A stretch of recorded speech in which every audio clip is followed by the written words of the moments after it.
ఆ క్రిస్పీ సమోసా గురించి మీకు తెలుసా? అది మీ పేగుల్లో పేలేందుకు ఎదురు చూస్తున్న కొవ్వు బాంబు. వేపిన ఆహారం, ఫ్రైడ్ ఫుడ్ అధిక వేడి ద్వారా నూనెను ఆక్సిడైజ్ చేస్తుంది, దానిని విషంగా మారుస్తుంది.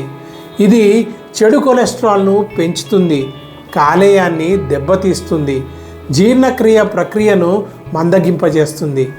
ఆయుర్వేదం ఏం చెబుతుంది అంటే ఎక్కువ వేపడం వల్ల పిత్తాన్ని వేడెక్కిస్తుంది మరియు కఫాన్ని కూడా పెంచుతుంది. శరీర స్రోతస్సులను ఆమంతో నింపేస్తుంది. ఫలితం గ్యాస్, బరువు పెరగడం, మొటిమలు రావడం, అలసటగా అనిపించడం ఇవన్నీ జరిగిపోతూ ఉంటాయి. ఆ తృప్తికరమైన క్రంచీ సమోసా టేస్ట్ రూపంలో దాగిన inflammation. You are feeding cravings, not cells. స్మార్ట్గా స్నాక్ తినండి, కాల్చండి, స్టీమ్ చేయండి, తక్కువ నూనెలో వేయించండి. మీ శరీరానికి నెమ్మదిగా రిలీఫ్ ఇవ్వండి, రిపేర్ బిల్స్ కాదు. ఎందుకంటే ఆరోగ్యం మొదలయ్యేది మీరు తిన్న నమిన దానితోనే. డీప్ ఫ్రైడ్ ఆహారాన్ని వదిలేయండి, నిజమైన ఆహారాన్ని అంగీకరించండి.